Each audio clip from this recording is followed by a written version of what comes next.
I had just been discharged from the Memorial Air Force Medical Center in Savannah. The air outside felt buoyant, a kind of sunlight one only recognizes after months breathing recycled, antiseptic air.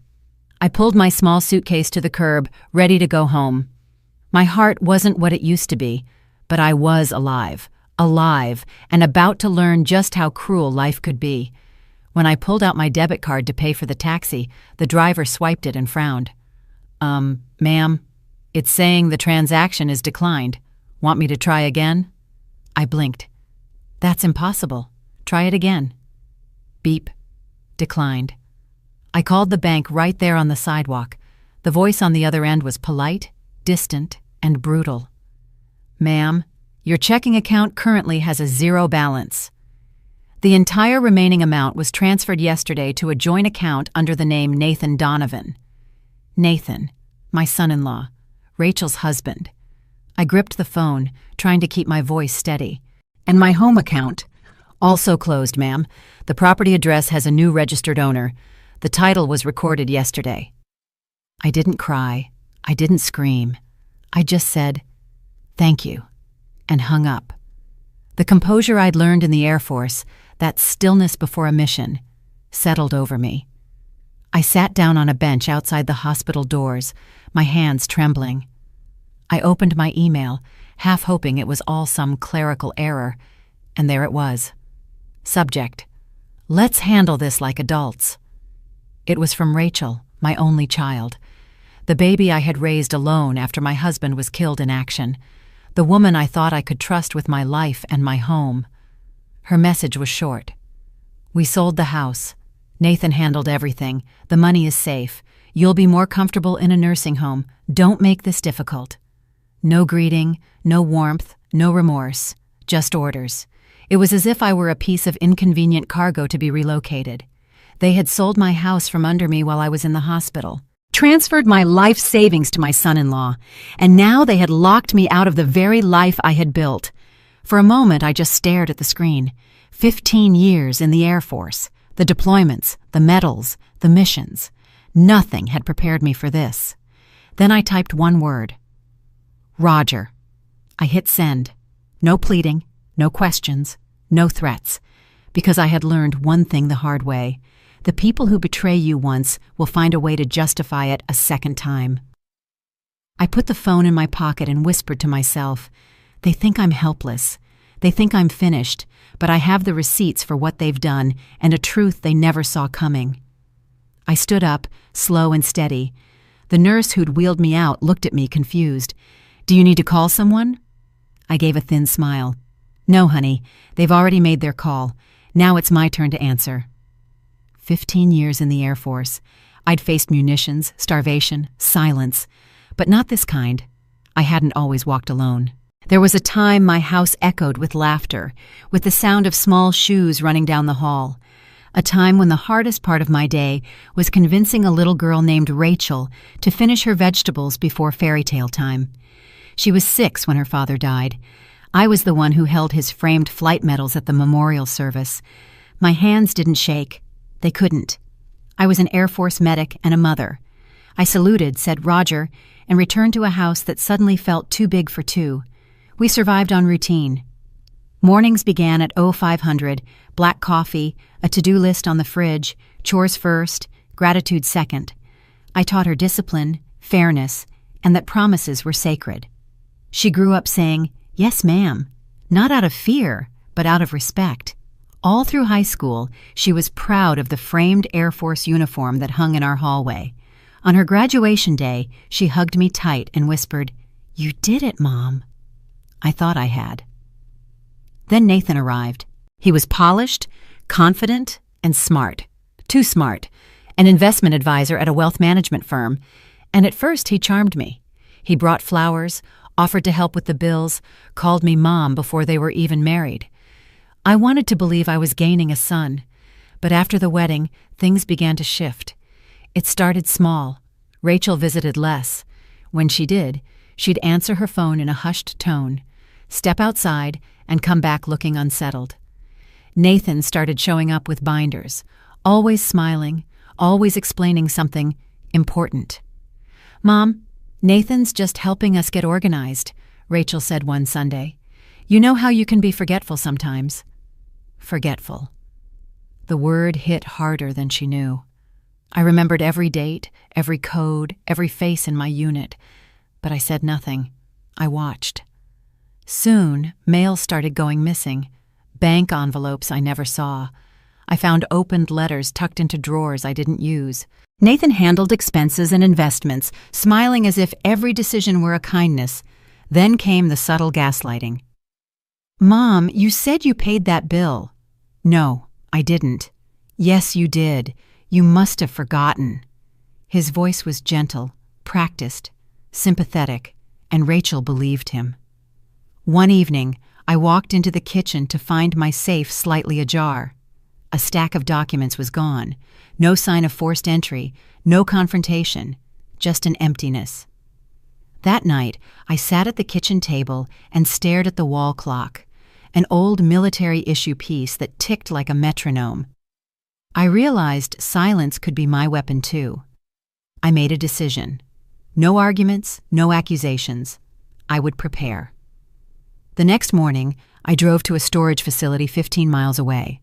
The manager, Harold Grant, a retired Air Force mechanic, recognized my old insignia and nodded, no questions asked. He led me to a corner unit. I signed for it under a pseudonym, E.H. Cole, and stored a small flight case inside.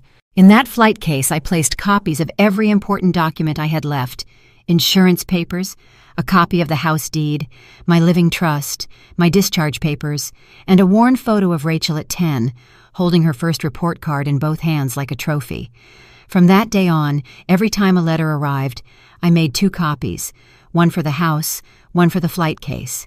When Nathan took over the household finances, I opened a secondary account under my maiden name, enough for emergencies. I didn't speak up. I didn't fight. I adapted. I watched Rachel start to dress sharper, talk faster, measure worth in figures instead of honor. She bought a new watch, talked about opportunities. I saw Nathan's hand in every decision. Still, I remained polite.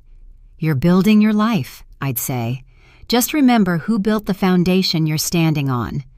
She would smile, but her eyes were looking past me, at something I couldn't yet see. Christmas that year felt hollow. They arrived late, left early. Nathan gave me a scented candle labeled Peace of Mind. I almost laughed. After they drove off, I made coffee, poured it into my chipped Air Force mug, and looked at the family photos on the mantel. Every smile in those frames belonged to someone who believed in loyalty. I whispered, "The books are unbalanced. The years, the love, the trust. But we're not done counting."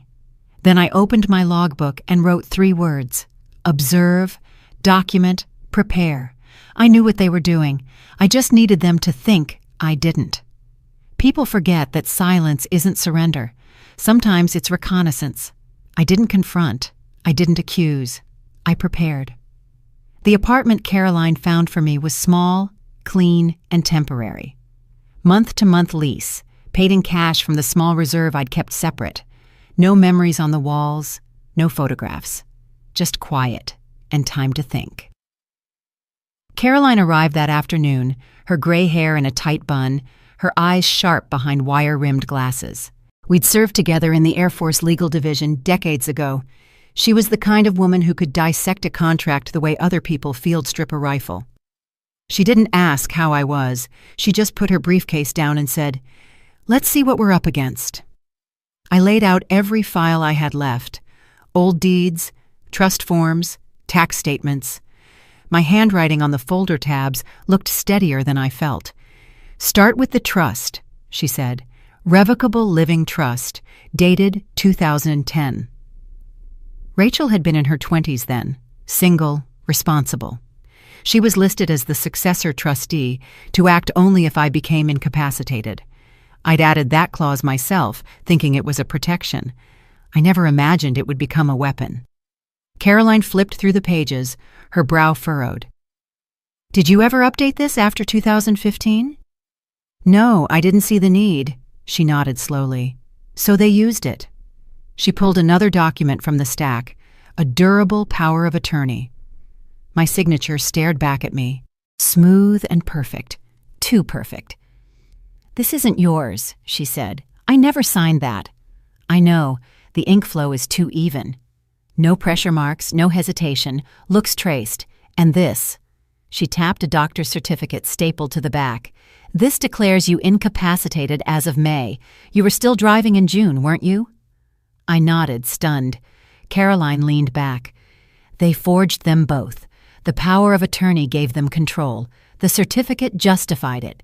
With those two things, they could walk into a title company and sign away your house as your legal proxies." Her words landed like sandbags. Every memory of Nathan's sweet-talking voice, Rachel's excuses, the missing letters, they were all steps on a paved road. I stared at the forged signature again. It was mine, but it wasn't. A version of me that had agreed to surrender. "They thought paper could erase me," I murmured. Caroline closed the file gently. "They didn't erase you. They underestimated you." Outside, a siren wailed somewhere in the distance. Someone else's crisis, not mine.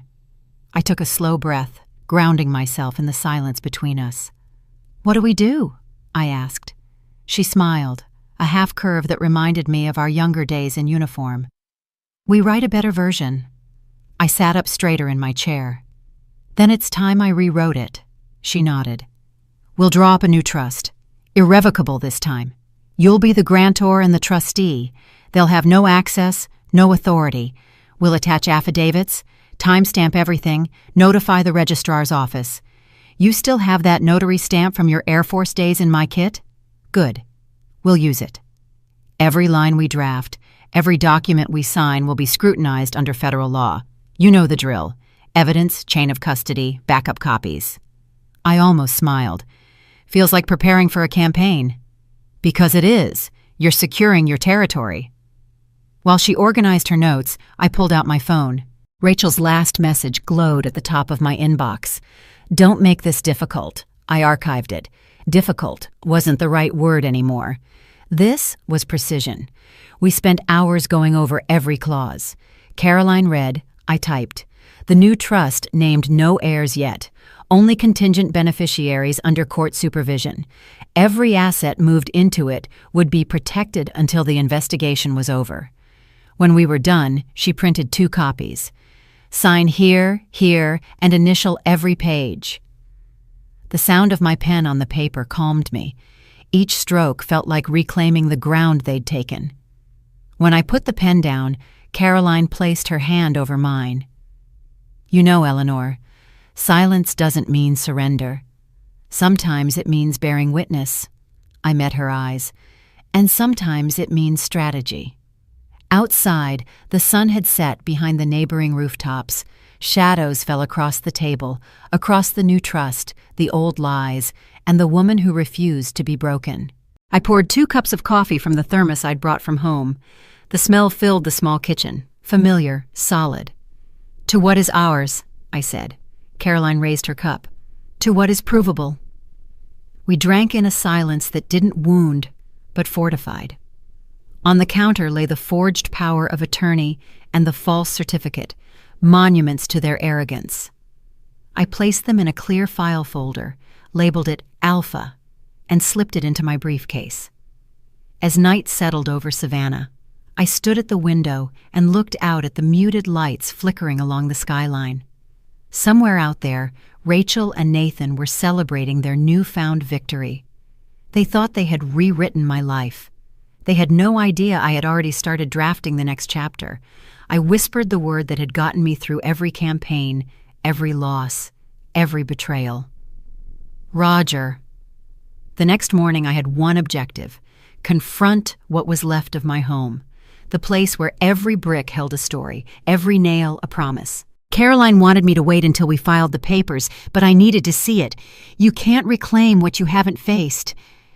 I drove slowly through the neighborhood, a stretch of manicured lawns and familiar porches, the kind of quiet street where people wave from their yards, where I'd hosted barbecues and taught the neighborhood kids how to fold a flag. Today, no one waved. Instead, curtains twitched. Rumors travel faster than truth. As I turned into my driveway, my chest tightened. The flower beds were trimmed differently, the porch chairs gone. The Air Force insignia that used to hang near the door had been taken down. All that remained was a faded square on the siding. My keys felt heavy as I searched for the house key I'd carried for decades. I slid it into the lock. It wouldn't turn. Once, twice. I tried again, pushing harder. Nothing. The handle rattled. Then a voice I knew too well. "Can I help you?"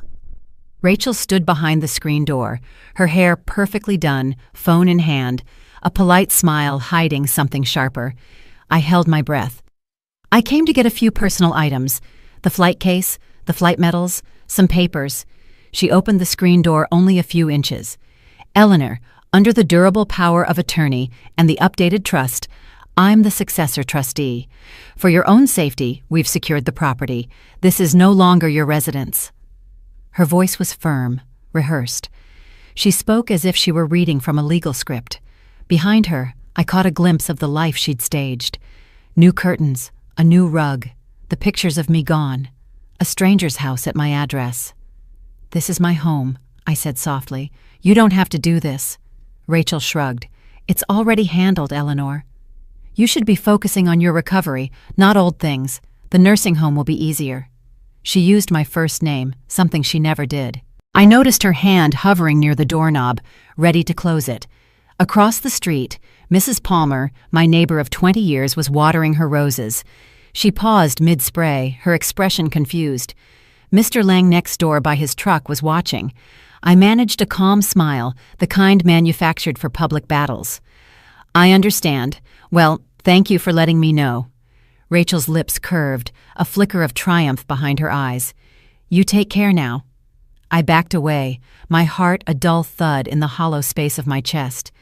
Through the cracked door, I glimpsed the empty wall where my late husband's photograph used to hang. His flight uniform, his framed medals, all gone. A gust of wind caught the hem of my coat as Rachel shut the door. The deadbolt clicked into place, final and cold. For a moment, I stood still. The whir of a sprinkler, a distant dog bark, the low rumble of the mail truck. The ordinary indifference of life. Mrs. Palmer called softly from across her yard. "Eleanor? Is everything all right?" I turned to her with the same steady face I'd once shown under mortar fire. "Just a misunderstanding." She gave a non-committal nod, the kind people give when they sense something is wrong but don't want to get involved. I walked down the path to the sidewalk, the gravel crunching under my feet. Every step felt heavier, but every forward motion was a refusal to break. At the end of the driveway, I paused and looked back. Caroline's car was idling nearby, waiting. I hadn't told her I was coming, but of course she'd followed. She leaned out the window. "Are you all right?" I let out a slow breath. "Better than they think." We drove in silence for several blocks before she spoke. "They played it by the book. Locked you out under the authority of the POA. They're trying to establish possession. But don't worry, Eleanor, we'll undo it." "I know," I said, "but I needed to see what they'd taken." "What did you see?" "Everything that used to mean home." The traffic lights blurred as we drove. Carolyn's hands tightened on the wheel. "We'll get it back." I nodded, watching the houses fade in the rearview mirror. They replaced me faster than a broken chair. The words slipped out before I could stop them. Caroline glanced over but said nothing. She understood. Some losses don't need commentary. They need correction. When we got to the apartment, I went straight to the small desk by the window and wrote down every detail. The color of the new curtains, the way Rachel's voice trembled slightly on successor trustee, the presence of the neighbors. Documentation was my first language. Emotion came later. I opened the file folder Caroline had left from the day before. Inside, the new trust documents were waiting, the unsigned copies we had prepared. They looked clean, sterile, full of promise. Next to them, the forged power of attorney lay like a bruise. I ran a finger along its edge. "You locked me out," I whispered. "Oh." "But you left fingerprints." Later, as the afternoon faded, I made coffee and stepped out onto the balcony. The city stretched out below, glowing with streetlights. Somewhere, my house stood under new locks, new lies. But paper can't erase truth. It can only delay it. From my phone, I opened the feed from the hidden recorder in the thermostat I had reactivated. The small indicator light blinked. A faint static hummed through. Voices echoed from my kitchen. Rachel's voice, tinny, talking to someone. Nathan. I recognized his laugh, short, uncomfortable. The kind of laugh a man makes when he's still convincing himself he's done the right thing. I lowered the volume, letting the recording run. Listening wasn't pain anymore, it was evidence. Behind me, Caroline knocked softly on the door. "Dinner? In a bit. Are you all right?" I took another sip of coffee. "They changed the locks, Caroline, but they didn't change the facts." She gave a thin smile. "Then we start using the keys they don't have." After she left, I stayed on the balcony, letting the cool air temper the heat in my chest. Down below, life continued. Cars, laughter, the hum of normalcy. I stood still, a retired Air Force NCO learning a new kind of warfare. Fought not with weapons, but with patience, paper, and proof. I closed my eyes and whispered to the night, "You can bar the door, but I will build another entrance." In the reflection of the sliding glass, I saw myself, older, steadier, unbroken. They had their house for now, but I had something they didn't yet understand, a mission, and I had never failed one yet. The next morning, I was awake before dawn. Old habits never die, especially those forged by necessity. I made coffee, sat by the window, and reviewed the list I'd made the night before. Every mission began with reconnaissance. Every question needed a witness. At the top of the list, Memorial Air Force Medical Center, Savannah. I needed proof, something beyond my word. The fraudulent competency certificate Caroline had found wasn't just a lie. It was the weapon that turned me from a homeowner into a ward of the state on paper. To undo their narrative, I had to find someone who knew the truth. By 0800, Caroline was there to pick me up. "Are you sure you're ready for this?" she asked, holding her own thermos like a shield. I buttoned my coat. "If I can sit through a court-martial, I can handle a hospital visit." The traffic was light, the city still waking up, oblivious to the silent wars fought in parking lots and courtrooms. When we arrived at the hospital, the automatic doors hissed open with a familiar, resigned sigh. The nurses' station looked the same. Beige walls, the soft beep of monitors, the faint smell of antiseptic. A woman with dark hair and a bun looked up from her computer. "Can I help you?" "Yes," I said. "I'm looking for Linda Choi. She was in charge of records during my stay last month." The nurse checked a roster. "She's on shift. Let me page her." While we waited, I scanned the hallway. The same linoleum floors, the same motivational posters peeling at the corners. I had spent weeks here recovering, trusting the system. Now I was back to discover how that trust had been twisted. A few minutes later, Linda appeared, her eyes widening in recognition. "Mrs. Hayes, you look wonderful." "How is your recovery?" I managed a small smile. "Getting stronger every day. I need your help with something, Linda. It's important." She nodded, leading us into a small consultation room off the main corridor. When the door was closed, I put the file on the table and opened it to the forged letter. "This document claims to be signed by your attending physician," I said. "It says I was mentally incapacitated at the time of my discharge." Linda adjusted her glasses, scanning the paper. Her brow furrowed. "No, this isn't one of our forms. We don't even use this letterhead anymore. And the doctor never signs without an electronic verification in the system." She flipped to the next page, the discharge order. The signature there was shaky, as if traced by an unsteady hand. "Look," she said. "Wrong pen, wrong shorthand, and that date. No, you were still under observation then. You didn't leave until 2 days later." "So this letter is a complete fabrication," she confirmed. "I can pull your real records. They'll show you were alert, oriented, and fully competent. You were making your own decisions." Caroline leaned forward. "Can we get certified copies of those records? We'll need them for the registrar and the bureau." Linda nodded. "Of course. I'll print them myself. You'll want the doctor's narrative and the discharge summary. Give me a few minutes." As she stepped out, I let out a slow breath. My hands were steady, but my chest ached with something old. Betrayal layered on top of exhaustion. A hospital was supposed to be for healing, not a crime scene, Caroline whispered. This directly ties the forgery to the property transfer. They used a fake certificate to legitimize the power of attorney. I know, I said softly. They didn't just steal my house, they stole my recovery. Linda returned with a thick envelope, stamped and sealed. Here are your certified records, she said. And Mrs. Hayes, I'm sorry. We've been seeing more of this lately. Families taking advantage of veterans, fraud disguised as care. Her words cut deeper than she knew. Thank you, Linda. You've done more than you know.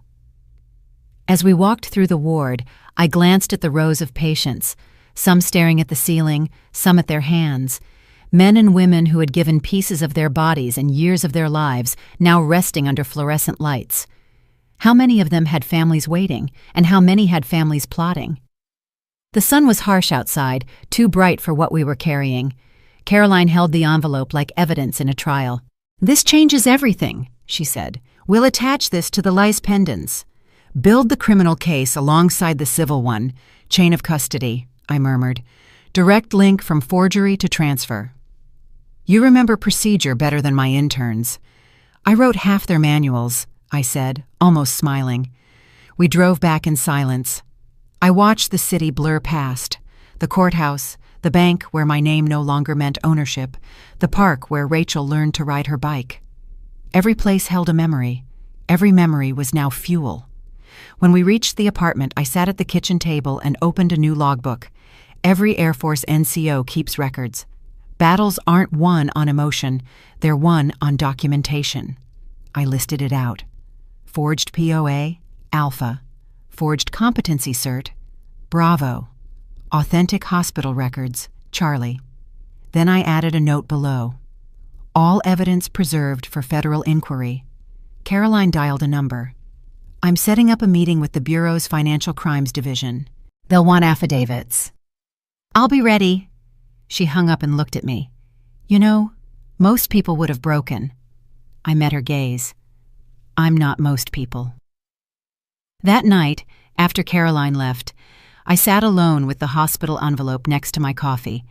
I ran my fingers over the seal, the embossed date. Proof. Real, irrefutable proof. I remembered the way Rachel had looked at me through that door, so certain she had won, confident I would fade quietly into some nursing home. But predators always forget one thing: records outlive rumors. I turned the thermostat recorder back on.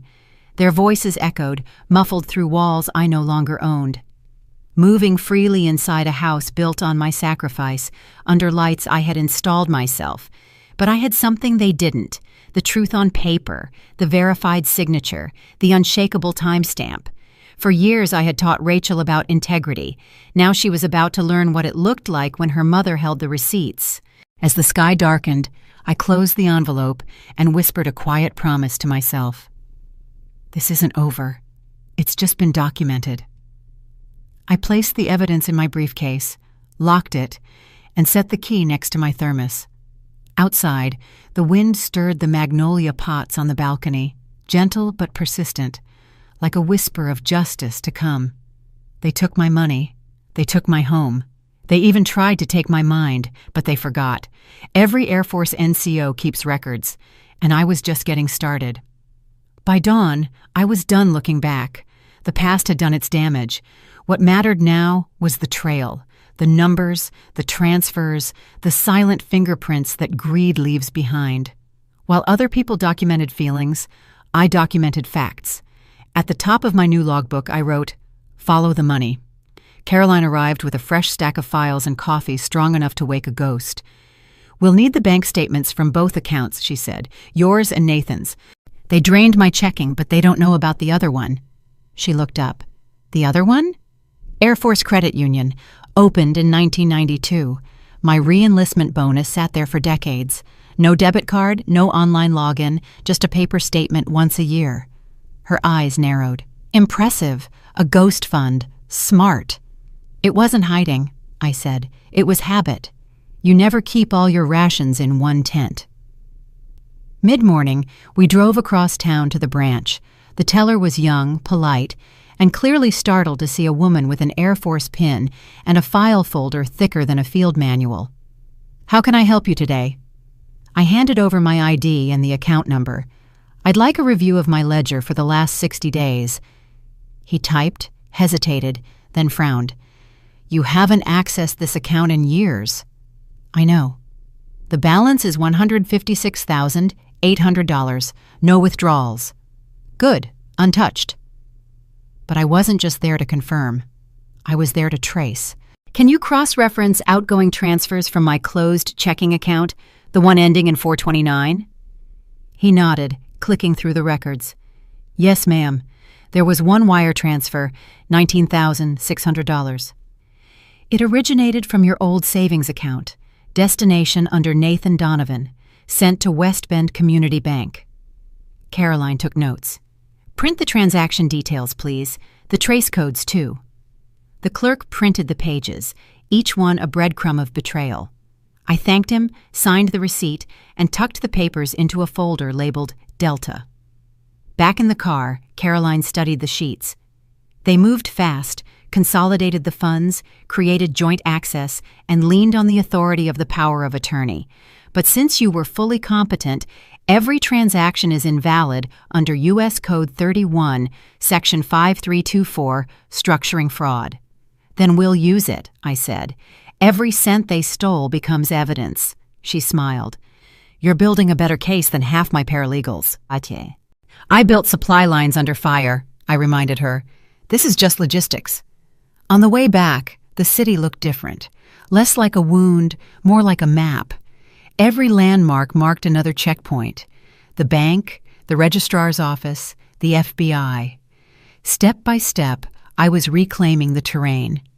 At the apartment, I unlocked the small safe I'd brought from the storage unit. Inside were 2 envelopes, one with my will, one empty, waiting. I slipped the newly printed records inside, sealed it, and labeled it Legal Fund. Next came the campaign plan. Caroline and I drafted a short-term trust, a temporary structure managed by her firm. I would move half the Air Force account into it, earmarked for legal fees, investigations, and asset recovery. The rest would remain untouched, insurance for later. As I signed the trust papers, Caroline paused. "Are you sure? This will lock the funds until the case is resolved." "I'm sure. Money only matters when it's used correctly." She nodded, stamping each page. "Done. You just funded your own counteroffensive." That afternoon, I turned my attention to surveillance. My thermostat recorder had captured hours of audio, voices echoing in my occupied home. Now I set up a secure backup, downloading the file, timestamping it, encrypting it, and saving it to my private vault under my maiden name. No Wi-Fi, no local storage, just a secure line. The audio crackled to life. Rachel in my kitchen, shuffling through a stack of mail that wasn't hers. Nathan leaning against the wall, arms crossed, brow furrowed. She spoke first. "Once we get the $28,000 deposit, we close in 30 days. Then she's out of our lives." Nathan rubbed the back of his neck. "Still feels wrong." "It's legal," Rachel said. "She signed everything, remember?" He didn't answer. He didn't have to. The guilt hung between them like a fog. I listened without moving, every sentence another nail in their own coffin. When the recording paused, I saved the file, time-stamped it, and named it Echo, Recorded Conversation, Unlawful Possession. By evening, the downtown Savannah apartment had become a command center. Laptop open, files organized, a cold cup of coffee beside me. Caroline reviewed the paperwork while I mapped out the next steps. "Tomorrow," she said, "we file the lis pendens. That freezes the sale, and the federal complaint. I'm drafting it now. Wire fraud crosses state lines. The FBI will take it." I leaned back, letting the rhythm of progress settle my heart rate. They thought locking a door ended a story. It just started an investigation. Caroline smiled. "You were always better at strategy than sentiment." Sentiment doesn't win wars. She gathered her files, preparing to leave. Get some rest tonight. We hit the Chatham County Recorder's office first thing. After she left, I sat in the silence. The city hummed through the glass. I opened my old flight logbook. The pages were yellowed, but sturdy. On a fresh page, I wrote, Mission objective, restore title, status, active, assets secured, $156,800. Operational support, Caroline, legal, allies, pending federal financial unit. Below it, I added one line, short, clear, and final. Failure is not an option. As night fell, I poured a fresh thermos of coffee and stood on the balcony. Somewhere out there, they were counting dollars. I was counting evidence. I wasn't just a mother. I was a retired Air Force NCO. And NCOs don't retreat. We regroup. They had built their plan on forged paper and borrowed courage.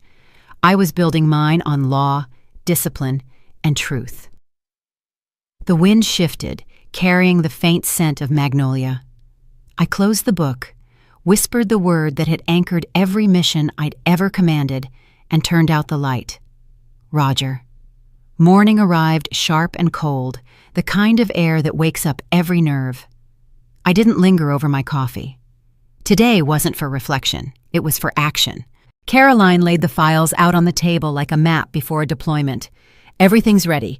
The fraudulent power of attorney, the forged competency letter, the money trail, the audio recordings. We're filing on 3 fronts, county, state, and federal. Once these letters hit the right desks, they can't claim ignorance. I nodded, buttoning my coat. We have to move now before they can transfer the title again. The Chatham County Recorder's office opened at 0900. We were there at 8:45. Bureaucracy always favors the prepared. The clerk behind the counter looked up as we approached, his eyes widening slightly at the stack of documents in Caroline's hands. We're filing a lis pendens, Caroline said briskly. Pending litigation on a property title dispute. Exhibits Alpha through Foxtrot attached. The clerk flipped through the first few pages, an eyebrow raised. Forgery, among other things, I said. He stamped the first sheet. The date and time, 9:02 a.m. The stamp hit the paper with the sound of a judge's gavel. Caroline turned to me. That freezes the sale.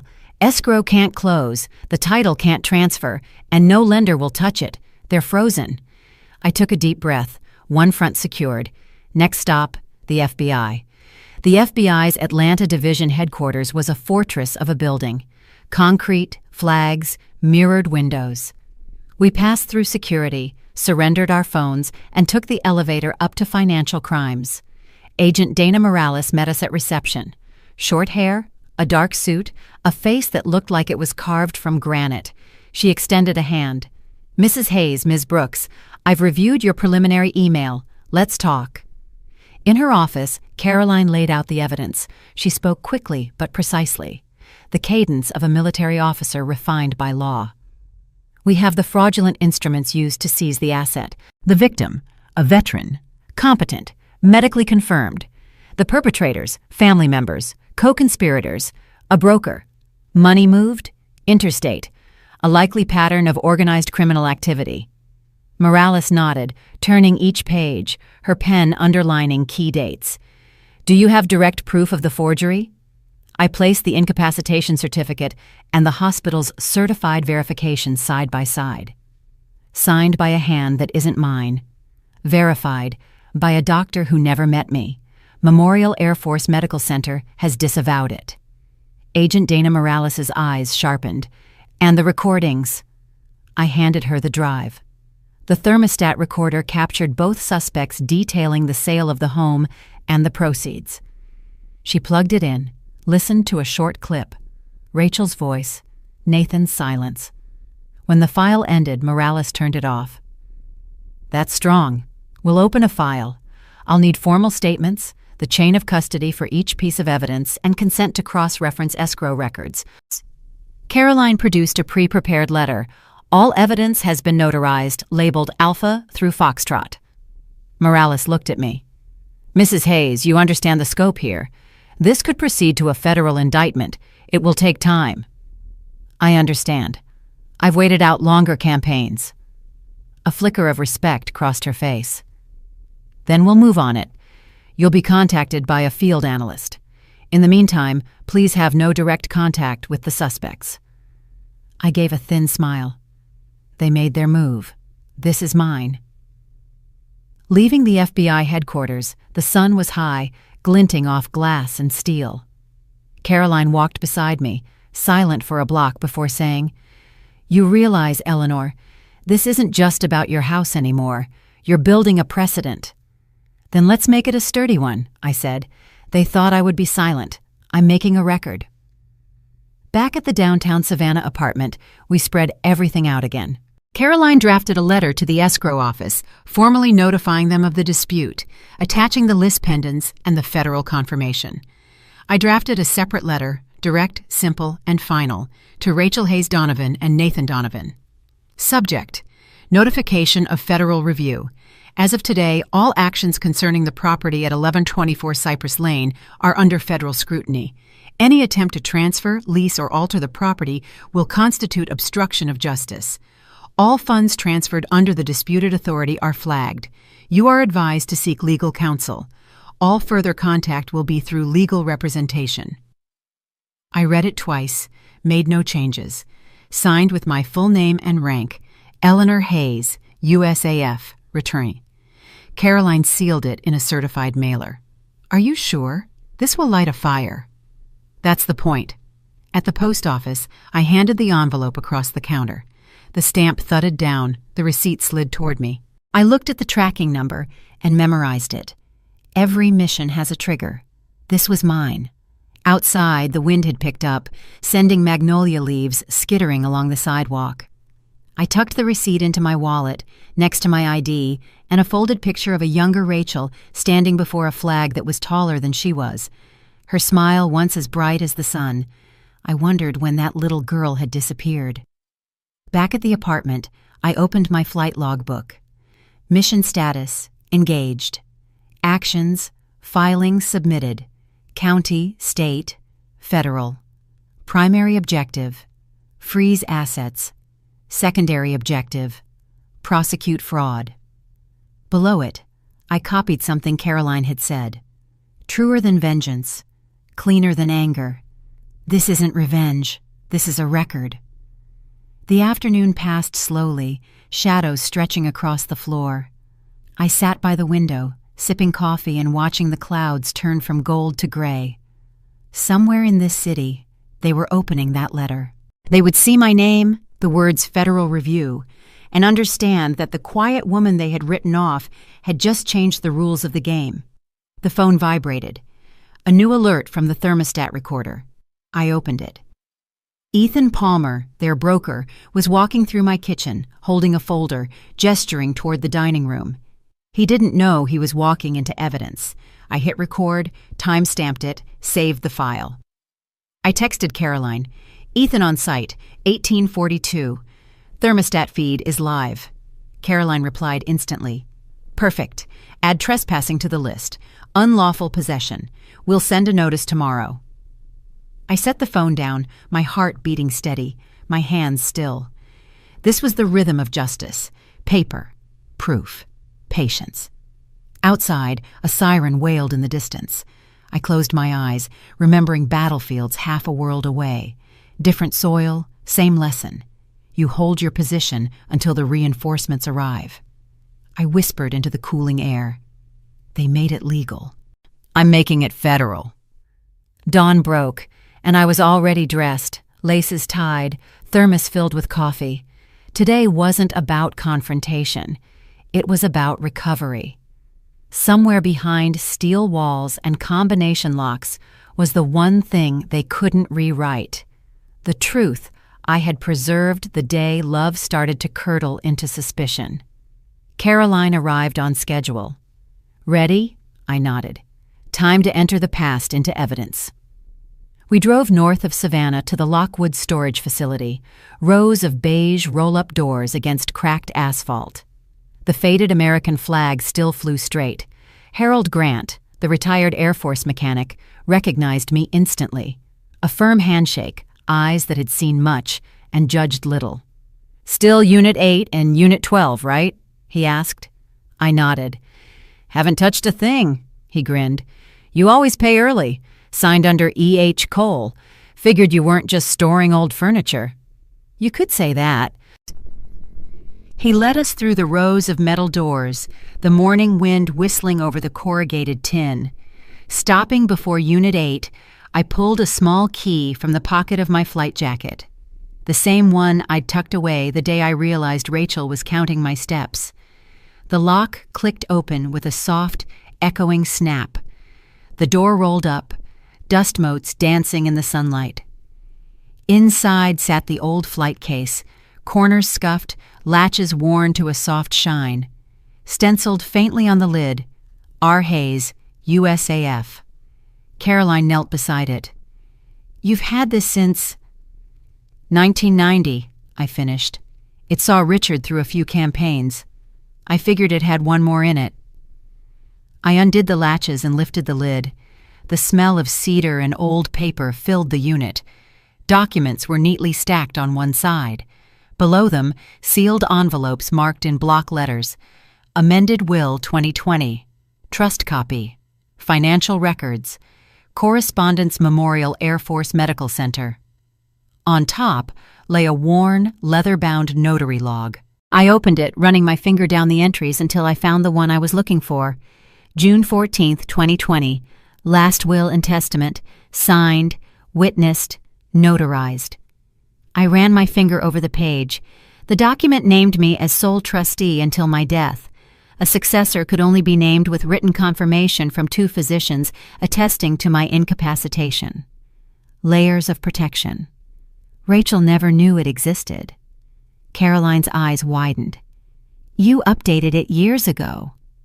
"Right after Rachel's first promotion," I said quietly. "I figured success changes people. I wanted to be prepared." She smiled. "You weren't just prepared. You built a legal fallout shelter." I retrieved a small flash drive from a tin box. "This is the backup from the thermostat recorder, 6 months' worth. The recent surveillance was the short version. This one predates their suspicion." We plugged it into Caroline's laptop. A time-stamped file appeared, April 3rd, 0817, and the speakers played the sound of Rachel in my kitchen, leaning over the counter, papers spread out. "Mom, you just have to sign here. It's standard procedure. Nathan says the bank needs it." Out of frame, my own voice, calm. "I'll have Caroline look at it first." A sigh, laced with frustration. "Don't you trust me?" A long silence, then the scrape of a chair, footsteps, a door closing. Caroline paused the recording. "That's documented coercion in your own home, and Georgia is a one-party consent state. It's admissible." I nodded. "Log it, Alpha." She copied the clip, labeled it, and added it to the growing evidence vault. In the corner of the flight case was a small cloth-wrapped box. I lifted it gently. Inside were his framed flight medals, his wings, and a handwritten letter from Richard, dated years before Rachel was born. "If you ever doubt, remember who you are." I stared at the ink, the paper trembling slightly in my hand, not from weakness, but from memory. I set it gently aside. "He would have hated who Nathan turned her into." Caroline spoke softly. "Maybe. But he would have been proud of what you're doing now." I closed the box, sealing the past away. Then I returned to the flight case, lifting out each file, arranging them in order of relevance. "We'll send copies to the Bureau. The originals stay locked here. Chain of custody remains intact." Caroline nodded. "You still think like an NCO?" "Conditioning." We spent the next hour scanning, photographing, labeling. I watched the digital files populate on her screen, proof resurrected from dust. When we were done, I closed the flight case and snapped a new lock onto it. Before leaving, I placed a hand on the cool metal. "You held my history," I whispered. "Now you hold my justice." Back in the car, Caroline reviewed the list. Notarized 2020 will, recorded coercion, long-term surveillance backup, multiple exhibits. This alone is enough to invalidate their entire claim. They thought I had forgotten, I said. I was just unclassified. She smiled, typing the phrase into her notes. I'm putting that in the case summary. We drove straight to her office. In the conference room, Caroline digitally timestamped the copies and uploaded them to a secure file. I signed an affidavit confirming their authenticity. When it was done, she leaned back, rubbing her temples. You realize, Eleanor, most people never prepare for this. You were ahead of them at every turn.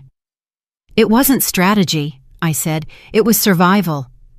She looked at me over her glasses. You're not surviving anymore, she said slowly. You're restoring. I didn't answer. Victory didn't feel right. Restoration? Correction. Closer. As late afternoon light slanted across the walls, I gathered my things. Caroline locked the files in a cabinet, double-bolted. Outside, the air smelled of rain and asphalt. I paused on the steps, looking out at the Savannah skyline, city lights blinking like distant signals. Somewhere, Rachel and Nathan believed they had buried every trace. But paper doesn't forget, recordings don't lie, and NCOs don't surrender. Back at my apartment, I made tea, a habit that had endured through long nights on watch. The steam rose, steady. I opened my flight logbook and wrote, Evidence secured, Code Alpha, Chain of Custody verified. Next objective, Federal coordination. Below it, I added another line, part reminder, part vow. Every truth has an archive. My job is to unlock it. I closed the book, exhaled, and whispered into the quiet. Mission reset. Phase 2 commences. Late afternoon light turned the Savannah sky a muted silver.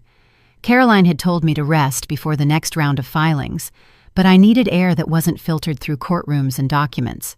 The Forsyth Park garden, its paths damp with fallen leaves, its wooden benches weathered to a soft gray, the scent of magnolia in the air. The gate creaked open. The air was cool, smelling of damp earth. I sat on a stone bench under a canopy of trees and waited. Agent Dana Morales found me there. She wasn't wearing the dark suit this time, just jeans, a light jacket, the calm of someone used to arranging chaos into order. She approached quietly, hands in her pockets, her gaze steady. Mrs. Hayes, she acknowledged. I nodded. Thank you for meeting me here. It's easier to talk among things that grow. She sat across from me, pulling out a slim file. We traced the broker. Ethan Palmer has handled 5 sales involving suspicious competency certificates and powers of attorney. All victims were elderly homeowners. Each one was signed off on by an assisted living manager. How many are tied to Rachel? 5 confirmed, she said, but the number could grow. Rachel's name appears as a contact or witness on 3. Nathan's appears on the joint accounts used to receive the funds. The pattern is clear. I closed my eyes for a moment. The betrayal was bigger than family now. It had weight and scope and repetition. This wasn't a mistake. It was an operation. Morales continued, her voice factual but not cold. We're opening a joint case with the U.S. Attorney's Office. Your documentation, the recordings, the will, the medical verification, forms the spine of the case. Without it, we would have been chasing shadows. So the Bureau is moving? Yes, but the federal wheels turn slowly. There will be interviews, subpoenas, warrants. I need you to be prepared for that. Justice isn't fast, but it's thorough. I nodded. Thorough is good. I've sat through longer campaigns. She looked at me, her expression softening for a fraction of a second. The wind rustled the magnolia leaves.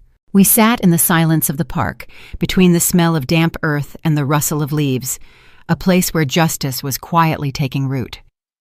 She watched me, perhaps expecting anger, grief, or some kind of triumph. I felt none of those things. Only a quiet certainty that had settled into my bones. After a moment, she asked, "What do you want to happen to them?" The question hung between us like mist. I looked past her to the rows of marigolds swaying in the breeze, their petals a burst of color against the gray sky. Not prison, I said finally. Not destruction, just understanding and loss. Morales tilted her head. That's different. I want them to feel exactly what they caused. To lose something they thought was theirs. To realize that trust isn't currency.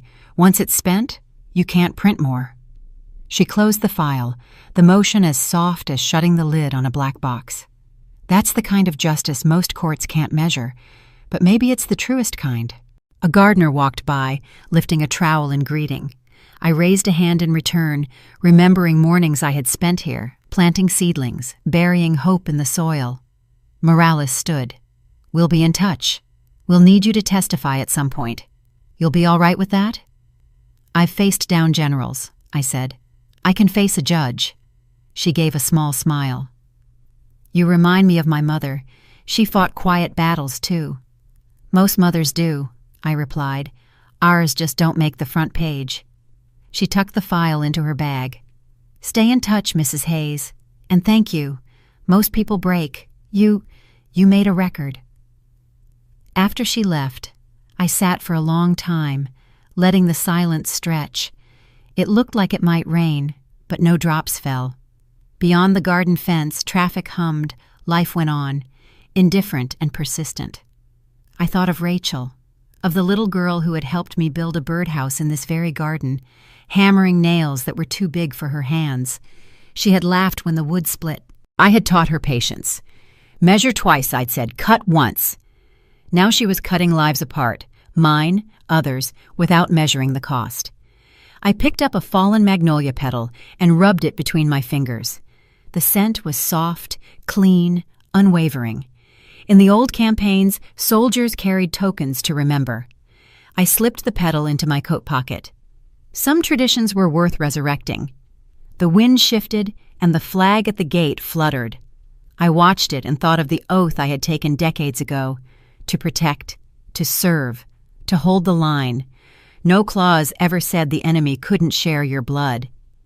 Caroline arrived a few minutes later with 2 cups of coffee from a thermos. Didn't want to interrupt, she said. How did it go? They're building the case. A federal indictment is likely. It's tied to 10 other families, maybe more. She sighed, handing me a cup. Every pattern leaves a trail. You just gave them the compass. I looked at the dark liquid. Morales asked what I wanted to happen. I said, understanding and loss. Poetic, Caroline said quietly, but not everyone learns from consequences. Maybe not, but they'll have to face them. She nodded, her eyes scanning the garden. You used to volunteer here, didn't you? Every spring, veterans and widows, we'd plant things to feel a sense of control. The earth listens better than people. Caroline smiled faintly. So does paper. We walked along the rows of tomato vines and lavender. A small plaque caught my eye. In memory of those who served. Someone had left a folded note under a stone. I didn't open it. Some messages aren't for everyone. The rain finally came. A soft, steady patter. We took shelter under a trellis, the drops tapping on the leaves, washing the dust from the air. For the first time in months, I let the quiet sink in, not the heavy silence of betrayal, but the clean quiet that comes after truth meets daylight. Caroline touched my sleeve. We should go. The hearing is tomorrow. I know. Before we got in the car, I glanced back at the garden. The straight rows, the turned earth, life being put back in order. Justice, in its own way, looked a lot like cultivation. I whispered toward the green rows, understanding and loss. Let that be enough. On the drive back, we were both quiet. The windshield wipers moved in a steady rhythm, clearing the glass again and again, like time clearing away the deepest scars. By the time we reached my apartment, the rain had stopped. The sky had broken into a pale, watery yellow. I stepped out, taking a long breath. Tomorrow would bring files, cross-examinations, exposure. But tonight, I had the quiet. Inside, I hung up my coat, placed the magnolia petal next to my flight log, and wrote one line before turning out the light. Justice does not always roar. Sometimes it just quietly grows in a garden. The morning was cold, with a crispness that promised change. Caroline called before dawn. "They're trying to close the sale today. 11 a.m., the escrow office downtown. Ethan Palmer is coordinating. Rachel and Nathan are both scheduled to be there." I was already up, my flight log open, a pen resting beside my coffee. "Good," I said. "It's time." We had been waiting for this moment, the point where arrogance meets consequence. With the lease pendants filed and the federal review on record, every signature they put down today would only dig them deeper. I didn't need to interrupt. I just needed to bear witness. At 10:30 a.m., I sat in my Savannah apartment, blinds partially drawn, my laptop open to the live feed from the thermostat recorder. The files downloaded, the audio clear, the details sharp as a razor. My kitchen table, papers spread across it, the faces of people I had once loved. Rachel paced, dressed too formally to be calm. Nathan sat at the table, shuffling a stack of documents, his fingers tapping a nervous rhythm. Ethan leaned over, pointing with a pen like a weapon. "Here it is," Nathan said. "Listing price, $495. Cash offer, $445. Rachel's voice was low. "Signed today, the $28,000 deposit is already in escrow. Funds disperse Friday. Clean." "Simple," Ethan added. Simple, the word they always used when they were crossing a line. I muted the recording and opened a second window. Caroline's cursor blinked in our shared document, a timeline of Exhibits A through J, with confirmation of filing dates. She had just sent a notification to the Bureau. Transaction proceeding despite freeze, requesting immediate intervention. At 10:58 a.m., I typed 2 words, "In progress." She replied instantly, "On it, Morales is notified." Back on the feed, Rachel smiled at Nathan. "Sign here, initial there, and we close this chapter." Rachel hesitated. "Mom won't." "She can't," Nathan cut in. "Legally, that doctor's note stands." For a split second, she looked away. Her hand paused before she took the pen. I watched it press ink to paper. I could almost hear the friction of betrayal, the same sound that had echoed in the hospital parking lot. Ethan gathered the pages, neatening the stack. "Congratulations. Once the money clears, you're free." Outside the escrow office on Bay Street, a black SUV pulled quietly to the curb. 2 agents stepped out, gold badges glinting in the Savannah sun. Caroline walked with them, holding a professionally bound file. Agent Dana Morales led the way inside. The audio feed crackled, then cleared. A voice echoed through the walls, firm, calm, undeniable. "FBI, Ms. Hayes Donovan, Mr. Palmer, you're being detained in connection with an investigation into wire fraud, financial exploitation, and the forgery of a federal document. Please put your pens down." Rachel's face went white. Nathan froze mid-signature. Ethan started stammering about a misunderstanding. Morales' voice was level. "We have a forged incapacitation certificate, a wire transfer for $19,600, a cash offer for $445,000, a $28,000 deposit, and a lis pendens on file for 1124 Cypress Lane. All transactions are null and void pending judgment." Caroline came into frame, handing over a sealed packet. "Exhibits A through J, notarized, chain of custody intact."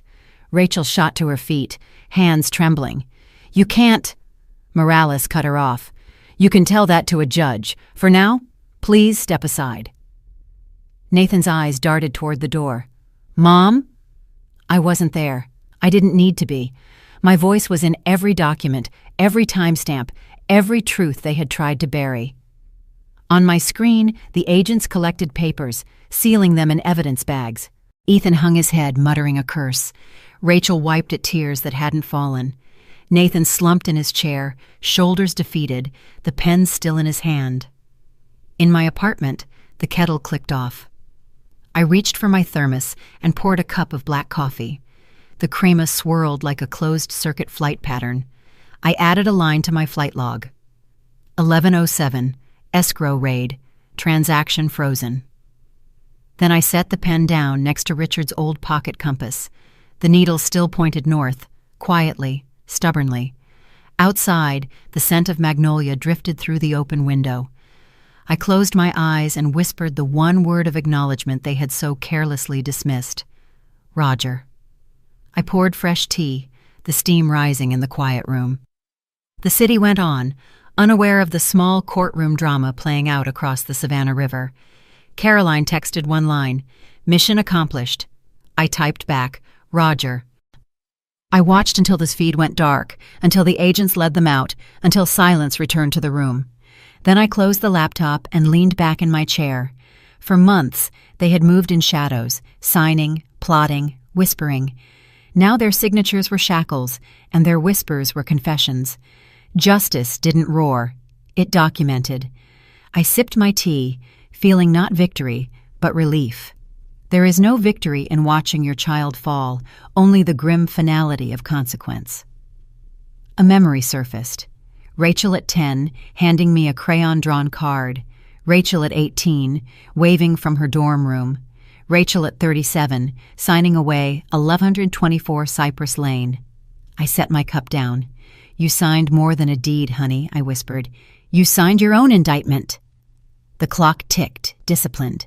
Outside, the clouds parted, revealing a patch of blue, the same color as the flight medals framed on my shelf. Caroline arrived an hour later, a file tucked under her arm. "All three, Rachel, Nathan, and Ethan, are in custody. Escrow is frozen. Funds are locked. Agent Morales says you'll have a formal notification tomorrow." I nodded. "No bail?" "Not until the hearing. Financial exploitation of a veteran carries weight." She sat across from me. "How are you?" "Relieved. Not happy, just relieved." "That makes sense." We sat in silence for a moment. Then she smiled. "Tea?" "Always." We raised our cups. "To the truth." I answered, "To the record." The warmth spread slowly and evenly, unknotting muscles that had been coiled for months. When she left, I stood at the window, watching the Savannah sunset pour gold over the rooftops. Somewhere over the skyline, sirens faded, lights blinked on, and the weight I had carried since that hospital sidewalk began to lift. They thought a signature buried the truth, but every line they wrote had carved their own confession. They had made their choice. I had made mine, and justice had arrived right on schedule. The Chatham County Courthouse smelled of old wood and floor polish, a mixture of history and consequences. Sunlight slanted through the tall windows, catching dust motes in the air, the way light does when it wants you to pay attention to the truth. Caroline and I walked down the long hall, the sound of our shoes echoing with the weight of the months spent documenting, cross-referencing, and notarizing for this day. Courtroom 3 was already filling up. Lawyers, clerks, a few quiet spectators, and 3 reporters who had gotten wind of a retired USAF medic turned plaintiff. At the front, the Georgia state flag hung beside the Stars and Stripes, both still, both watching. Rachel sat at the defendant's table, her shoulders hunched, her business suit suddenly out of place. Nathan was beside her, pale but trying for calm. Ethan Palmer sat further back, arms crossed, eyes down. Across the room, Agent Morales's federal observers were already seated, notebooks open, ready to testify to the chain of custody. Caroline leaned over. "Ready?" "As I'll ever be." The bailiff's voice boomed. "All rise!" The judge, a woman in her 60s with sharp eyes and a reputation for precision, entered. She gave a curt nod and motioned for us to be seated. "Let's begin." The clerk read, "Case of Hayes versus Hayes-Donovan, Donovan and Palmer. Petition to invalidate power of attorney, nullify property transfer, and restore title." Caroline began, her voice calm and clear. "Your Honor, today we will present evidence that the defendants engaged in a calculated scheme to defraud a competent Air Force veteran of her home and her life savings. The plaintiff, Eleanor Hayes, will demonstrate a forged medical document, an unauthorized wire transfer of $19,600, and the sale of a property under false authority." The judge turned to me. "Mrs. Hayes, please take the stand." I stood as steadily as I could. The room was silent. The oath felt heavier than I expected. perhaps because I had lived every word of it. Caroline walked me through the foundation, my 15 years of service, the 2010 trust, the 2020 amendment, the hidden $156,800 account at the Air Force Credit Union, the thermostat recordings, the Lockwood storage units. Each item was entered into the record, a minefield navigated with exhibits labeled Alpha through Juliet. When the forged incapacitation certificate appeared on the overhead screen, a murmur went through the room. "Your Honor," Caroline said, "this letter was used to legitimize the power of attorney. Memorial Air Force Medical Center has confirmed it is not their letterhead, and the doctor whose name was forged has provided a sworn affidavit refuting it." The judge examined it, then looked at the defense table. "Objection?" Their lawyer shifted in his seat. "Your Honor, there are inconsistencies. However, the intent is irrelevant once fraud has been established." The judge cut him off. "Proceed, Ms. Brooks." Next came the kitchen recording, Rachel urging me to sign, my own calm refusal. "I'll have Caroline look at it first." The image froze on the frame of the pen, pointed at the signature line. Caroline said, "This is documented coercion. Georgia is a one-party consent state. The recording is admissible. Timestamp, chain of custody, exhibits E and G attached." Then came the money trail. Printouts of the $19,600 transfer to Nathan's account. The $445,000 cash offer on a house listed for $495,000. The $28,000 deposit, now frozen, and the list pendants on file with Chatham County at 09:02 a.m., all laid out on a timeline. Agent Morales took the stand, confirming the pattern involving 10 other families and the same broker, Ethan Palmer, listing escrow records, emails, and copied documents.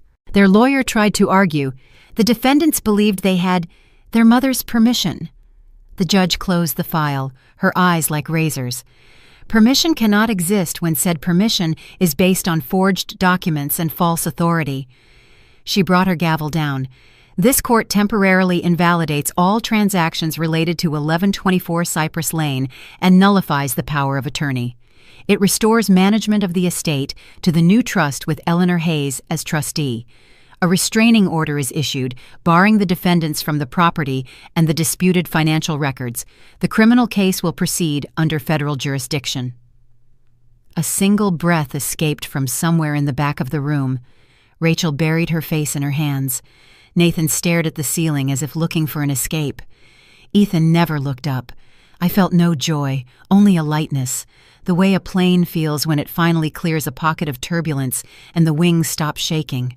As I stepped down from the stand, Caroline touched the back of my hand. We navigated the flight path. Outside the window, the magnolia trees on the courthouse lawn stirred. I opened my flight log and wrote a single line. Title restoration, achieved. Criminal proceedings, in progress. I set my pen beside my pocket compass. The needle still pointed north. I whispered, not to them, but to myself, to Richard, to all the others who had been written off as voiceless. Roger. The timestamp glowed on the screen. The judge leaned forward. "Mrs. Hayes, is this your home?" "Yes, Your Honor." "And were you aware you were being recorded?" "Yes, I installed the device." "Then the recording is admissible." Rachel's face tightened. Nathan looked away. Caroline presented the statements of the $19,600 transfer, the escrow logs, the chain of custody. One exhibit after another landed, steady, cold, like hammer blows. When she was finished, she asked gently, "Why didn't you confront them sooner?" I took a breath. "Because confrontation doesn't correct. Evidence does. I wanted the truth to stand taller than the anger." The courtroom was quiet.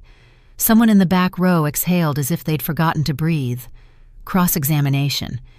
The defense lawyer approached, his voice attempting softness. "Is it possible your memory is not what it once was? That your daughter was acting out of concern for your health?"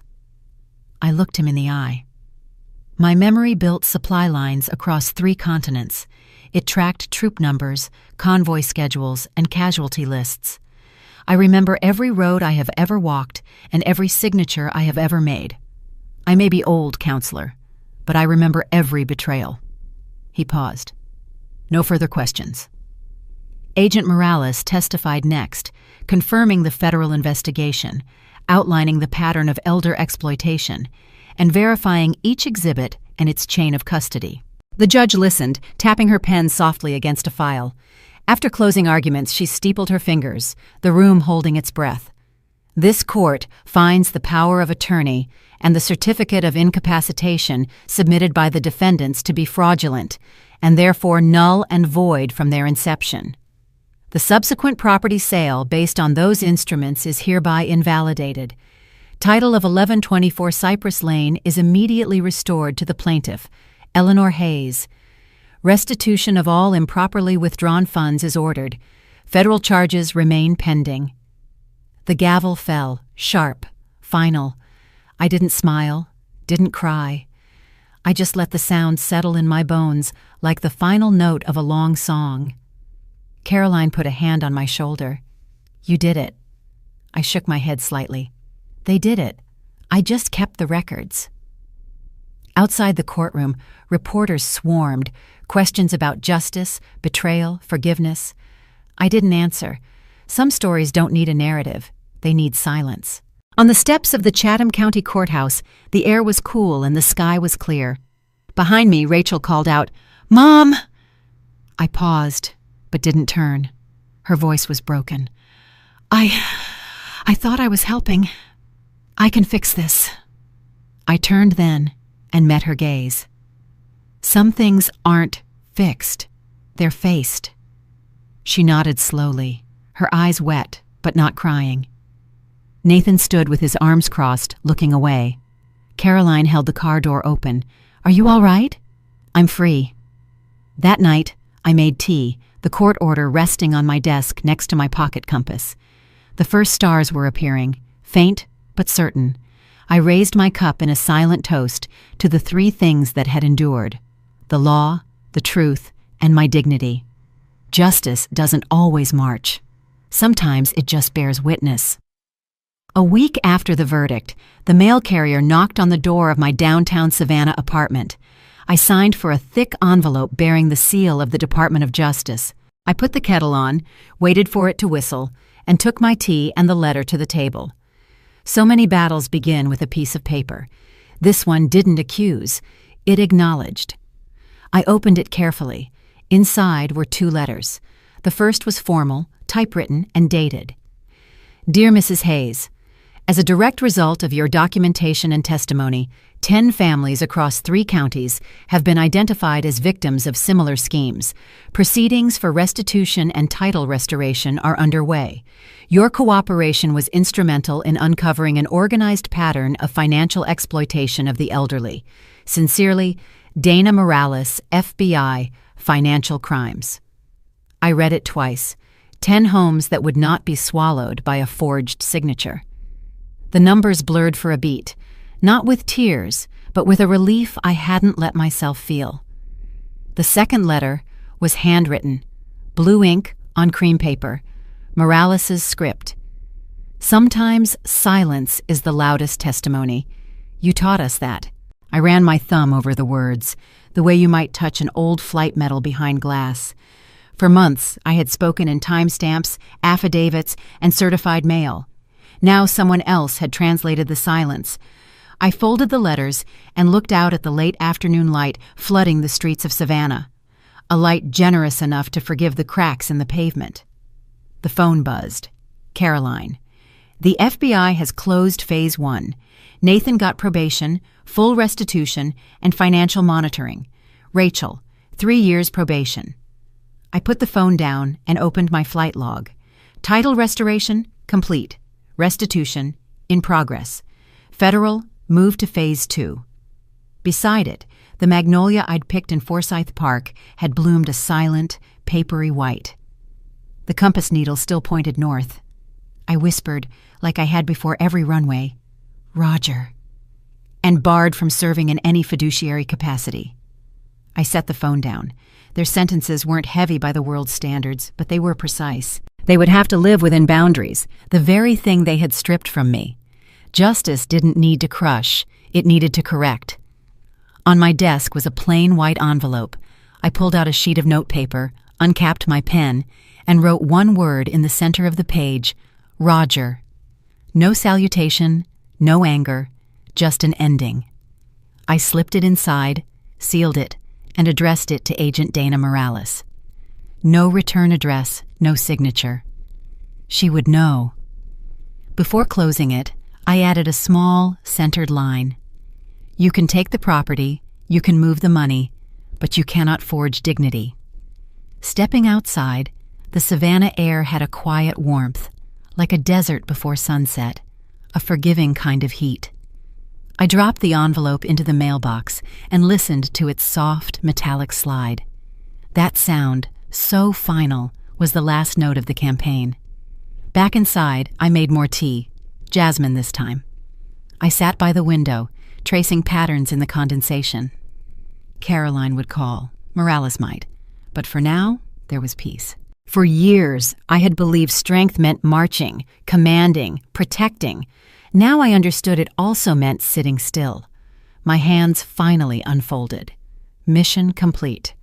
I looked up at my shelf, the folded flag in its case, the court order, and the restored title to 1124 Cypress Lane. 3 symbols: duty, justice, and home. Outside, the sound of children laughing drifted down the street. Somewhere a door opened and closed. Life went on, indifferent and generous all at once. I whispered into the quiet. 15 years in the Air Force, countless missions. But this one was the most important. I leaned back, closed my eyes, and let gratitude settle like dust after a long march. Sometimes victory doesn't wave a flag. Sometimes it's just a letter on a kitchen table, proof that the truth spoke even when you said nothing at all. The moving truck pulled away just after sunrise, its tail lights fading into the rows of maple trees. I stood on the porch of the Asheville cabin, the wood cool beneath my bare feet, and breathed in the thin, clean Blue Ridge air, the smell of pine resin, damp earth after a rain, and promise. This wasn't an exile. It was a return to quiet, to coordinates I had set myself. I'd found this place months ago, tucked down a gravel road near the edge of a national forest. One story, cedar-sided, with large windows that caught the morning sun. I'd bought it outright for $312,000 with my pension and the assets Caroline had helped me recover. No mortgage, no oversight, no one else's name on the deed. Inside, sunlight streamed across the pine floors. The boxes were stacked neatly, labeled books, Air Force records, photos. My thermos and chipped coffee mug sat by the sink. Some habits remain. Richard's flight medals hung in their frame above the mantel, next to my cloth-bound flight logbook. I opened the last box on the table. Inside were the fragments of every life I'd lived. A photo of a toddler, Rachel, holding her father's dog tags, commendations from old deployments, a seashell from Guam, and the scratched pocket compass. Each piece told a story, but none of them defined the one that was coming. I set the compass on the windowsill. The soft clink of metal on wood was measured, deliberate, like a footstep on solid ground. Next to it, I stood up a photo of my old squadron. 12 faces younger than I remembered, frozen in time. Many were gone now, their names on stone walls or in towns they never made it back to. I gave a silent salute, the way I did before every meal, a habit I never broke. On the table, I spread out a few letters, handwritten thank yous from the families Morales had mentioned. 10 homes returned, strangers who were not strangers. Each letter had different handwriting, a different story, but the same line. You gave us our home back. I read each one, letting the words fall over me like a soft rain. For years, loss had defined me. For the first time, I had given something back. A soft knock broke the quiet. I opened the door. A boy of about 7, tousled hair, eyes bright with curiosity, was holding a basket of apples. I'm Noah. My mom said you just moved in. I smiled. Hello, Noah. I'm Eleanor. He peered past me. You live here all by yourself? For now. He hesitated, then asked, Are you Are you really an NCO? My mom said you were. I looked into eyes untouched by betrayal. Still am, Noah, just on a different kind of mission. His eyes lit up. Do you still have your uniform? In a flight case somewhere, he grinned. Can I see it sometime? Maybe, if you promise to finish your homework first. He giggled and held out the basket. My mom said welcome. I ruffled his hair gently. Thank you, soldier. As Noah scrambled back down the gravel path, the forest seemed to breathe with the sound of his laughter. I set the apples on the counter and poured myself a cup of tea. Through the window, the sun filtered through the pines, casting patterns on the floor. For the first time in years, I wasn't checking accounts or legal files. I opened my flight log, tucked a pressed magnolia from Forsyth Park into a fresh page, and wrote a single line, short, clear, and final. Cleared for takeoff, due north. I didn't look at the clock or wait for calls that would never come. I just sat. The low hum of the kettle filled the silence, mixing with the sound of birds on the porch. I opened my personal journal, the pages nearly full, and wrote across the top of a new one, Phase 3, Restoration. Below, I listed things to live for, not to fight for. Plant mint and basil, tighten porch railing, send thank you note to Agent Dana Morales. At the end of the list was a single entry. Live. Caroline called that afternoon, her voice warm over the spotty mountain connection. Settling in? Just about. Still deciding where to hang my past. She laughed softly. Hang it low enough to reach, but high enough to remember. Always. Before she hung up, she added very gently, You did well, Eleanor. You turned silence into law. I looked at the horizon, the Blue Ridge Mountains rising behind the pines. I just kept the records, Caroline. The truth did the rest. The call ended. I stepped out onto the porch. The wood creaked under my weight. The air smelled of dry sage and new sun. I stood for a long time, eyes closed, listening to the wind, the rustle of leaves, the quiet, steady pulse of a world still turning. They thought I was broken, I murmured, but I was just quietly rebuilding. Inside, the pocket compass sat on the shelf. I picked it up, turned it over in my fingers, then stood it on its edge next to the flight log. One milestone, and then another. A small, straight line formed, balanced and steady. When the last one was in place, I didn't push them over. I let them stand. The sunset softened the sky to purple and gold. The Asheville cabin glowed with the warmth of a single lamp, steady, sure. This was not the house they sold. This was the home I chose. No changed locks, no forged signatures, just earned peace. I leaned against the doorframe, watching the first stars appear over the ridgeline. A new campaign, this one without an enemy, had begun. The phone rang just after sunset. The cabin was quiet. The kettle was cooling on the stove. The day was folded up. I almost let it go to voicemail, but instinct made me pick it up. Hello? A breath, then a voice I knew by heart, frayed at the edges. Mom, it's Rachel. In a single heartbeat, the silence between us stretched across decades. The little girl with skinned knees, the woman with forged documents, and everything that had been lost in between. Her voice cracked. I was wrong. I thought I was helping. I thought Nathan... She swallowed hard. I lost everything. The house, my job, him. He left when the accounts were frozen. I closed my eyes, listening to the weight in her words, the sound of someone who had finally run out of excuses. Can we talk? She asked. I'm not asking for money. I need to hear your voice. I was quiet for a long time. The clock ticked behind me, each second a pulse. I walked to the window. The woods were still. Dusk was melting into night. In the glass was the reflection of a woman etched by duty, loss, and lessons learned too late. I gave you every chance, Rachel, I said softly. Her breath hitched. I know. I wasn't listening. I thought I was smarter. I thought you would always forgive me. I did forgive you, I answered. Until forgiving, you meant betraying myself. She was silent. just the thin sound of her breathing. "I don't hate you, Rachel," I continued, "but I can't carry you anymore. I'm choosing peace, not pain." A whisper, thin as paper. "I'm so sorry, Mom." "I know you are," I said, "but sorry doesn't rebuild what you broke. You'll have to build new with your own 2 hands." Another breath, then a very soft click. The line went dead. I held the phone for another moment, listening to the empty space where her voice had been. Then I set it down, gently. I pulled open a drawer and took out the wooden box that had once held copies of the trust and deed. Inside was a single photo, Rachel at 10, grinning, sunlight in her hair. I ran my thumb over the edge, remembering the girl who believed promises were sacred. Then I put it back, closed the lid, and turned the key.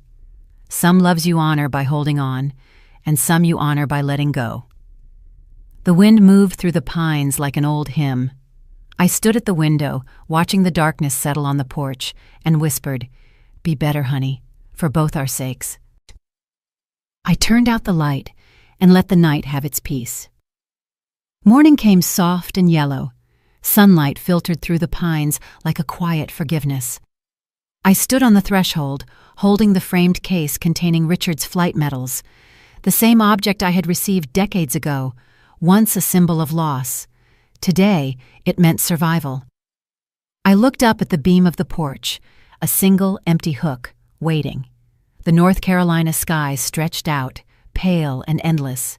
Slowly, I opened the case and cleaned the glass, its small scratches a logbook of their own. Each mark was a memory, duty, sacrifice, a silence honored. I hung the medals on the hook, securing the clasp. The metal made a soft click against the wood. The early light caught the ribbon, making it flash like a thin contrail. From the gravel path below, Noah stopped his bike and looked up. "You were really in the Air Force?" he asked, his eyes wide with wonder. I smiled. "I was, but it wasn't my hardest fight." Noah nodded, very seriously, as if he understood a part of it, then pedaled away. The fine dust kicked up like a salute. I stood for a long time, watching the metals turn slightly in the breeze, a steady, unbroken rhythm.